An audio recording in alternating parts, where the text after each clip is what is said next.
बोलो सतगुरुदेव भगवान की जय। मेरे प्रिय आत्मनो, आप सबके हृदय में बैठे इस परमात्मा को मेरा कोटि कोटि प्रणाम। सतगुरु दाता की जय।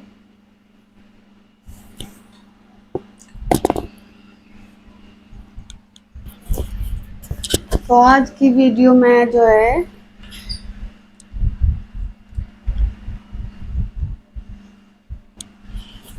बाली, सुग्रीव और अंगद, इनके बारे में मैं कुछ जानकारी दूंगी आपको कि ये कौन है, साधना में इनका रूप क्या है। बाकी जैसे मैंने आपको बताया जिस वीडियो में, सारा शायद मुझे ध्यान ना हो कि बाद में बताऊंगी। इस वीडियो का आगे कहानी में बाद में बताऊंगी, किसी भी बताऊंगी हर चीज़, लेकिन जो जो मेरे सामने आती जाएगी थोड़ा थोड़ा मैं उनको भी बताऊंगी। लेकिन जिसके बारे में मैंने बताया आगे की भी उसकी कहानी में बताऊंगी, धीरे धीरे करके आपको सब कुछ वो सब बताऊंगी। रामायण शुरू से आखिरी तक, बीच बीच में जो जरूरी है। ज़्यादा जानने की को कोई ज़रूरत नहीं है। काल की लिखी हुई कहानी की रचना है ये। अब इसे हर व्यक्ति तो समझ नहीं पाता ना।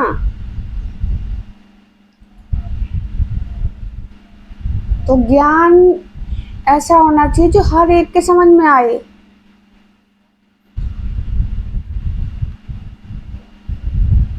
अनपढ़ों के भी आए और पढ़े लिखों के भी आए।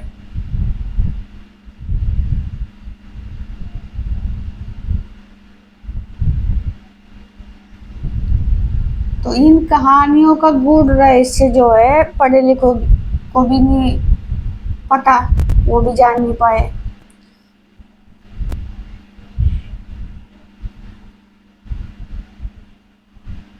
तो इन कहानियों में ज़्यादा मत फंसो। जितना मैं बता दूंगी उसी में संतुष्ट हो जाओ। आगे इसको खोजने की कोई जरूरत नहीं है। इसीलिए मैं इसके मेन मुद्दे को रखूंगी आपके पास, सिर्फ जानने के लिए कि अंदर की चीजें या बाहर की चीजें, बस यही दिखाना चाहती हूँ मैं। थोड़ा दिखाने का मतलब भी है, वरना देखने की भी कोई जरूरत नहीं है। तो इन कहानियों में ढूंढने के बजाय अपने अंदर ढूंढो उन चीजों को, उन सब पात्रों को अपने अंदर ढूंढो। सब अपने अंदर मिलेंगे साधना के द्वारा। ये सब पात्र एक इंसान के अंदर हैं, अलग अलग रूप में बाहर दिखाए गए हैं ये, और यही इंसान उलझ जाता है इनमें। काल की यही तो चाल है कि उसने सत्य भी बता दिया और सत्य किसी के समझ में भी ना आए। सत्य इस तरीके से प्रकट कर रखा है इन कहानियों के रूप में कि जानने वाला इसे समझ नहीं पाता, पढ़ने वाला, देखने वाला इसे समझ नहीं सकता। अब ये तो जरूरी नहीं है कि हर किसी का ध्यान लगे, ध्यान के द्वारा ही समझी जाती हैं कहानियाँ। हर किसी का ध्यान लगे ये तो जरूरी नहीं है ना। तो फिर उनको सही रास्ता मिलेगा ही नहीं। तो इसलिए कहती हूँ इन कहानी किताबों में भी ज़्यादा उलझने की जरूरत नहीं है। जितना मैं बताऊंगी उतना जान लो, बाकी सब साधना के ऊपर हल होगा आपका।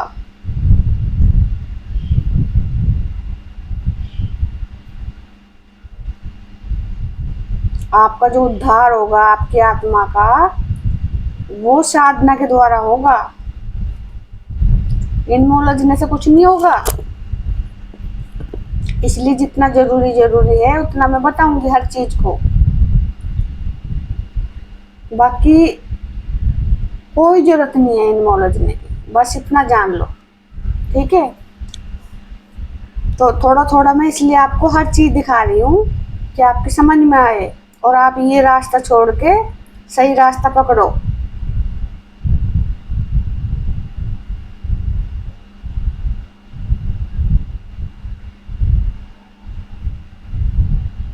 बाहर की खोज छोड़ के अंदर की खोज में उतरो। तो आज मैं कुछ दिखाना चाहती हूँ आपको, थोड़ा सा रामायण की है। और हाँ, एक बात और बता देती हूँ मैं आपको कि कोई भी सीरियल है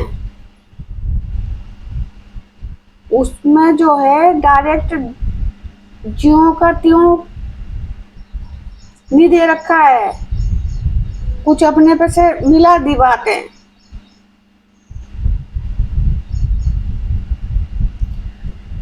जिस तरह चुगली करने वाला किसी ने किसी की चुगली करी, उसने एक बात बताई, अगले ने दो बात जोड़ दी उसके आगे, दूसरे को बता दी दो बात जोड़ के, दूसरे ने तीसरे को बता दी, उसमें तीन बातें जोड़ दी, आगे जितनी बातें बाहर जाती रही उतने उसमें जुड़ते गई। तो इसी तरह इसमें भी जुड़े हुए हैं, अपने में से मिलाए हुए हैं कुछ वाक्य।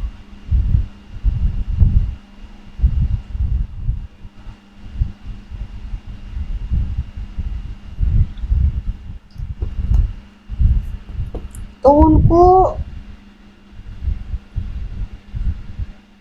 हटाकर जो जरूरी बातें हैं वो मैं आपको समझाऊंगी। तो देखिए पहले, अब जैसे सुग्रीव ने राम ने सुग्रीव से मित्रता की,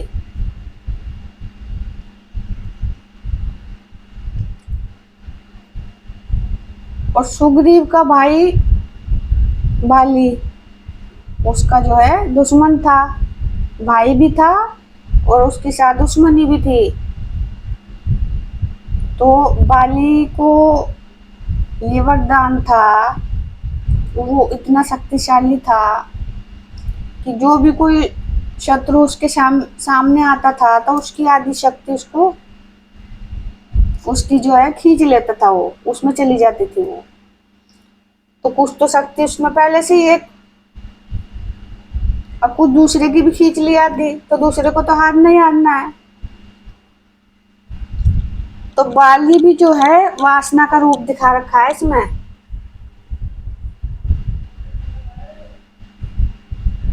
एक सुधरी हुई वासना और एक बिगड़ी हुई वासना। जैसे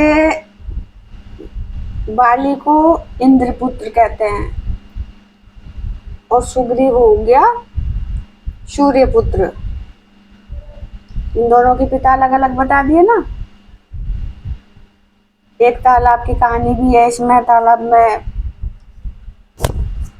नहाते वो स्त्री बन जाते हैं।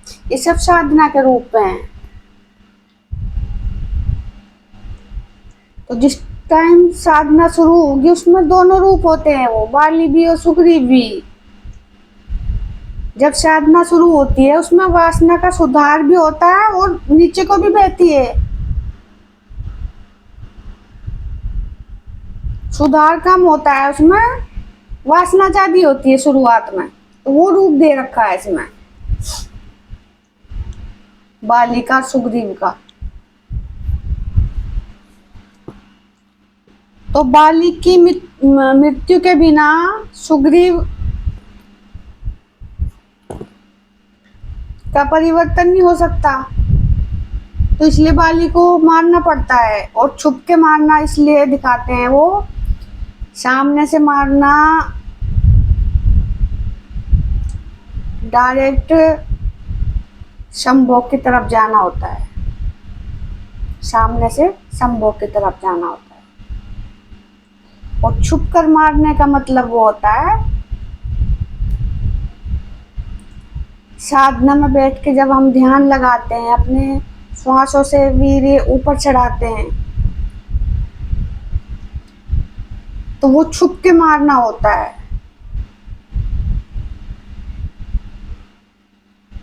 तो राम लक्ष्मण के साथ उस टाइम हनुमान होते हैं जब वो बाली वध होता है। उस टाइम जो है राम और लक्ष्मण के साथ हनुमान रहते हैं, तो सब सुधार जो होता है सांसों से ही तो होता है।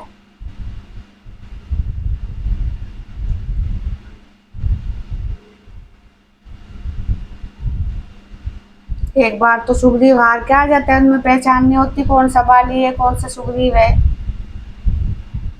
ये सिर्फ कहानी के रूप में दिखा दिया और भटका भी दिया, एक शक्ल दिखा के।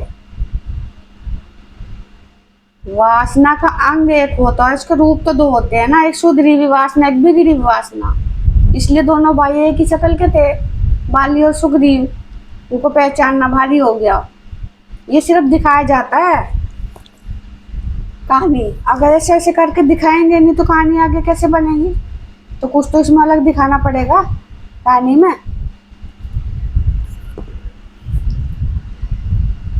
तो छुप के मारना साधना का रूप है वो। इस साधना से इंसान बैठता है, वासना भी होती, सब कुछ होती है, लेकिन जब वो सांसों को चढ़ाता है, उस वीर्य को ऊपर चढ़ा लेता है, तो वासना मिटती जाती है।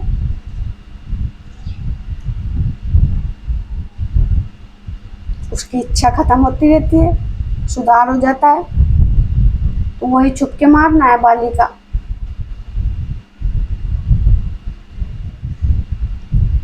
अगर जो मैं इसको सारी दिखाऊंगी तो बहुत टाइम लग जाएगा। कितनी बड़ी तो महाभारत है, कितनी बड़ी रामायण है, मिलना कुछ नहीं है इनको सारा बता के। आपका भी टाइम बर्बाद और मेरा भी टाइम बर्बाद। सिर्फ जो जो पॉइंट के हैं वो मैं समझा रही आपको। तो आप जो है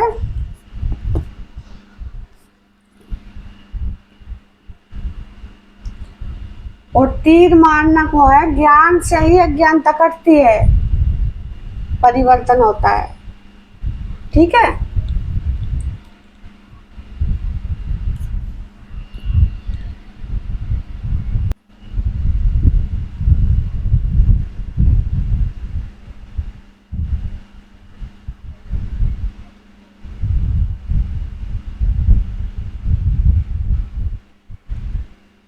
तुम्हें यह विदित होना चाहिए कि पर्वतों, वन और कानूनों से युक्त ये सारी पृथ्वी अब इक्ष्वाकु वंश के राजाओं की है।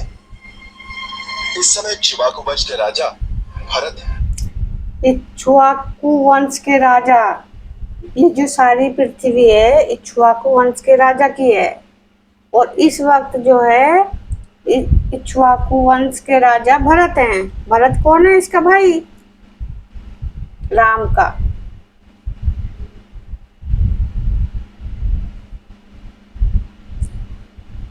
तो उन्हीं की आज्ञा का पालन करने वाला और पवित्र इक्ष्वाकु वंश का वंशधर होने के नाते यहाँ के पशु, पक्षी, नर, वानर सबके प्रति दया का भाव रखने अथवा उन्हें दंड देने का अधिकार मुझे प्राप्त है। धर्मात्मा राजा भरत इस पृथ्वी का पालन करते हैं और उनके रहते कोई भी प्राणी धर्म के विरुद्ध आचरण नहीं कर सकता। अतः हम सब उन्हीं की आज्ञा से श्रेष्ठ धर्म में स्थिर रहकर तुम जैसे धर्म भ्रष्ट पुरुषों को विधिवत दंड देते हैं। वाली, सत्पुरुषों का धर्म इसलिए भरत को त्याग मूर्ति कहा गया था। त्याग शुरू हो जाता है साधना में। उसके जन्म की जब कहानी आएगी तब बताऊंगी मैं आपको। सूक्ष्म होता है, उसे समझना बहुत कठिन है। इतना समझ लो कि यदि राजा पापी को दंड दे तो पापी उस दंड को भोगकर निष्पाप हो जाता है, परंतु यदि राजा पापी को उचित दंड न दे तो उस दंड का फल राजा को स्वयं भोगना पड़ता है। मनुस्मृति में मनु महाराज ने भी यही कहा है, राजभी कृत दंडास्तु कृत्वा पापानि मानवाः निर्मला स्वर्गमायान्ति संतः सुकृतिनो पथा शासनाद् वापि मोक्षाद् वा स्तेनः पापात् प्रमुच्यते राजात्तु शासन पापस्य तद्वा बनोति किल्बिषम्। हे वानर राज, तुमने जो पाप किया है उसके अनुसार तुम्हारा वध सर्वथा धर्म के अनुसार उचित माना जाएगा।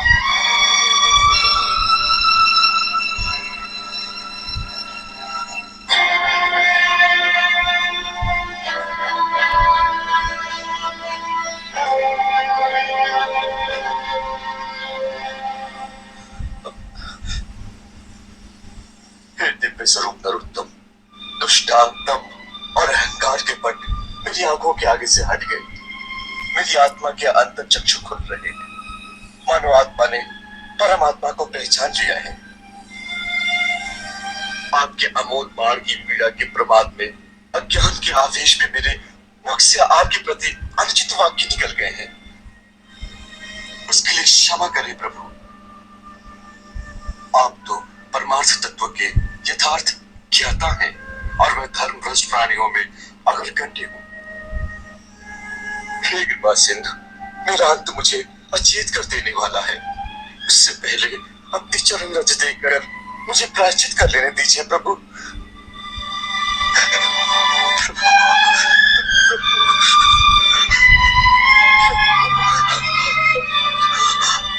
अब इसके अज्ञान तो छट गई, रास्ते पे आ गया।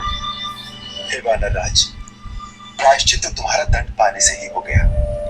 मनु ने कहा है, राजा से दंड पाकर मनुष्य फिर से पापहीन और पवित्र हो जाता है। सो हे राजन, तुम अब निष्पाप हो, इसलिए अधीर ना हो। मनु मन अपने मन से मृत्यु का भय संताप निकाल दो। हम सब तुम्हारी दीर्घायु की मंगल कामना के साथ तुम्हारी सेवा और उचित उपचार करके तुम्हारे प्राणों की रक्षा करेंगे। प्रभु, अब रक्षा किस लिए? जीवन तो बार बार मिल जाएगा, परंतु इन हाथों से मरण पाकर मोक्ष तो नहीं मिलेगा। हे राम, ऐसी मृत्यु फिर नहीं मिलेगी प्रभु, फिर नहीं मिलेगी। जन्म जन्म मुनि जन कराही, अंत राम तो वासना का भी धीरे धीरे परिवर्तन होता है, एकदम कुछ नहीं मरता, धीरे धीरे परिवर्तन। इसलिए महाभारत में भी धीरे धीरे दिखाया, हर योद्धा धीरे धीरे तो मरता है उसमें, और धीरे धीरे परिवर्तन होना ही इनकी मौत है वो।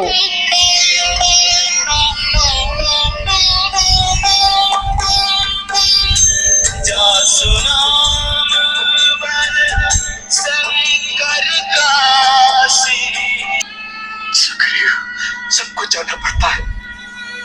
मैं प्रसन्न हूँ, तुम्हें रघुनाथ का साथ मिल गया।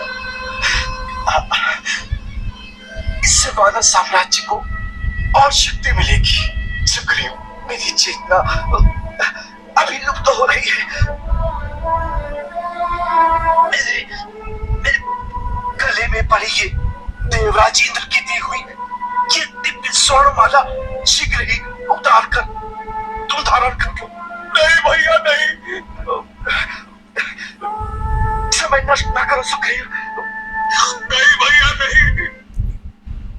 देवराज इंद्र की दी हुई दिव्य माला, इंद्र हमारे वासना में ही है, वासना ही के स्थान पे इंद्र का स्थान है।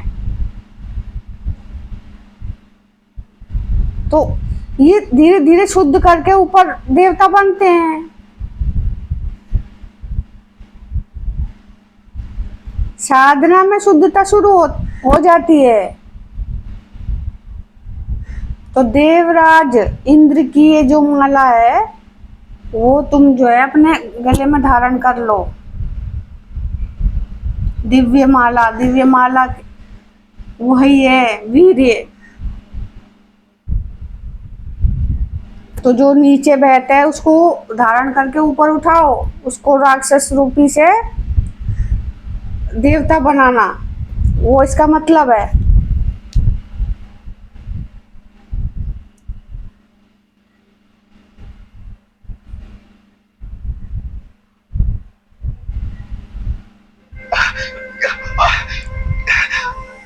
इसमें किष्किंधा लक्ष्मी का उदार वास है। किष्किंधा लक्ष्मी का अवतार वास है। तो जैसे अष्ट लक्ष्मी हुई, अष्ट वसु हुए, ये इसी के तो रूप है सब।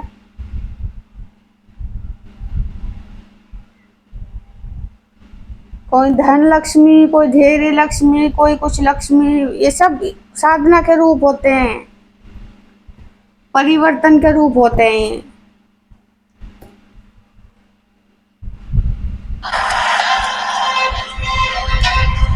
मादा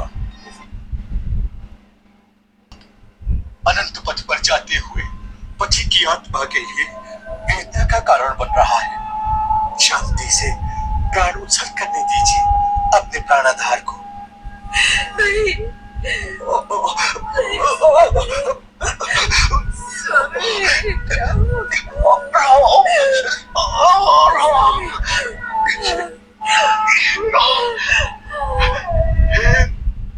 बाली ने जो है सुग्रीव की पत्नी को भी अपने उससे छीन के, उसका राज्य और उसकी पत्नी को छीन के अपनी पत्नी की तरह इस्तेमाल करता था। तो ये वासना के रूप दिखाए जाते हैं इस तरह, वासना में बहना गलत, किसी की बिना इच्छा के उसके साथ संभोग करना, ये दूषित वासना कहलाती है।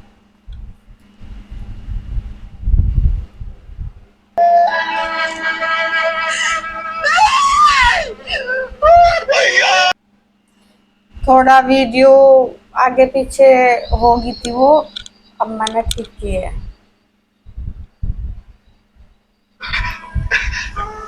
समय नष्ट न करो सुग्रीव। नहीं भैया नहीं, इसमें किष्किंधा लक्ष्मी का उदार वास है। यदि ये मेरे मृतक शरीर पर रही तो इसकी विजयश्री नष्ट हो जाएगी। इसलिए मेरे प्राण रहते रहते इसे निकाल कर तुम धारण कर लो, शक्ति बनी रहेगी। नहीं भैया, किष्किंधा पति आप है, आप नहीं रहेंगे भैया। ये कह रहा है कि दिव्य माला की शक्ति खत्म हो जाएगी, मैं अगर जो मर गया मेरे गले में ही रहेगी, तो इसे प्राण रहते रहते इसे अपने गले में धारण कर लो। यानी कि वासना में बाहर बहती रहेगी तो ये नष्ट हो जाएगी। तो जब वासना मरेगी उससे पहले तुम धारण कर लो। तुम धारण करने का मतलब ये है कि इसे वहीं रहते रहते वीर्य को ऊपर सांसों के द्वारा ऊपर चढ़ा लो। तो वही धारण करना होता है, शुद्धता की ओर ले जानी, दूषित वासना को मोड़कर शुद्धता की ओर ले जाना, वही धारण करना होता है। वो दिव्य माला वीर्य रूपी सांसों से धारण की जाती है। माला, सांसों की माला, दिव्य हमारा वीर्य, इसलिए हनुमान को भी साथ साथ दिखाते हैं। क्यों बोलते हैं हनुमान जी महाराज, समय नष्ट न करो। मेरे गले से उतार कर दिव्य माला राजा सुग्रीव के गले में डाल दो।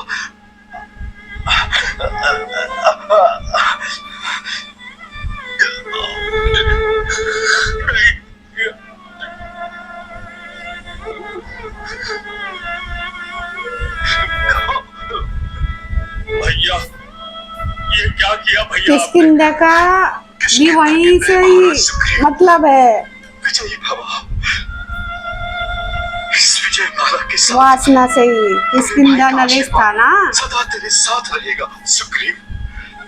श्री राम प्रभु की मित्रता निभाना ही अब तुम्हारा धर्म होना चाहिए। उनकी सहायता का जो वचन दिया है उसे प्राण देकर भी पूरा करना।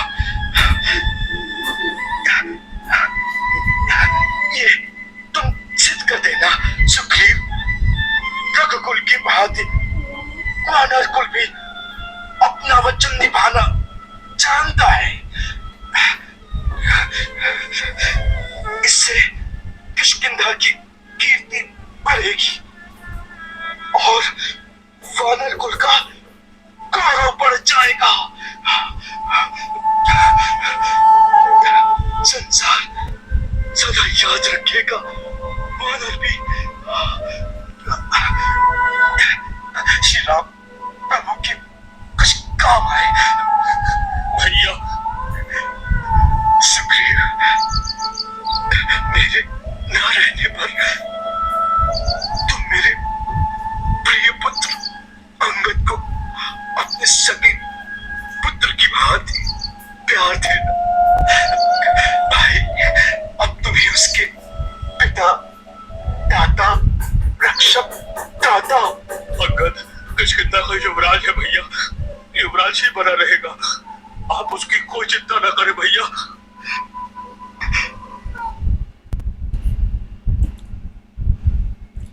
तो अंगद को युवराज ही था वो। और सुग्रीव को किष्किंधा का राज्य मिला तो उसने उसको अंगद को वहाँ का युवराज घोषित किया। पहले भी युवराज था और बाद में भी वो युवराज ही रहा। लेकिन उसने अपने काका का कभी विरोध नहीं किया, क्योंकि काका उसके सही रास्ते पे थे। वो अपने पिता की गलती को मानता था कि मेरे पिता गलत थे, इसलिए उसने सुग्रीव का साथ नहीं छोड़ा। तभी उसका पैर इतना भारी दिखाते हैं कि वो सही रास्ते पे आया। था तो बाली का पुत्र, लेकिन अब परमात्मा पथ में चला गया, क्योंकि राम की सेना में मिल गया ना। सुग्रीव, हनुमान, राम सब एक सेना में हो गए तो उनका तो उद्धार होना है, तो पैर भारी होगा कि नहीं होगा। तो वही अंगद का पैर भारी होना है।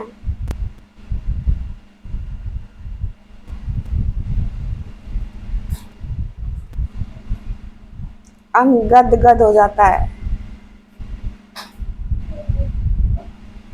झूमने लगता है जब परमात्मा की तरफ बढ़ते हैं। वासना की कोई भूख नहीं सताती उसे।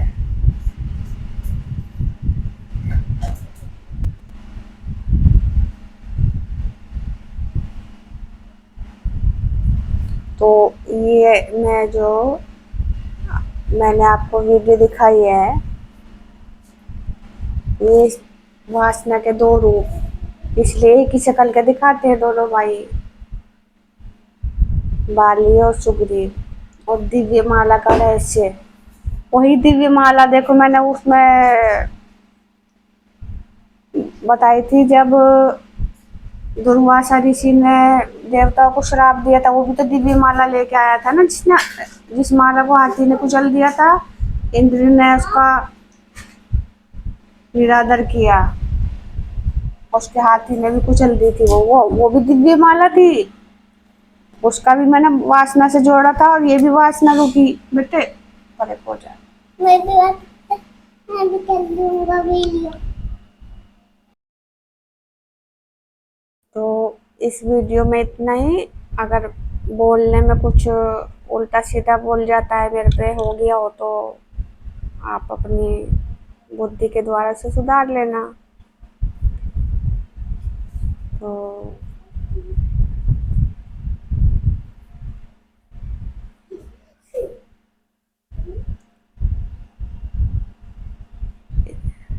आपने मुझे इतना सुना, आपका बहुत बहुत धन्यवाद। तब तक के लिए मेरी राम राम। सद्गुरुदाता तेरी जय।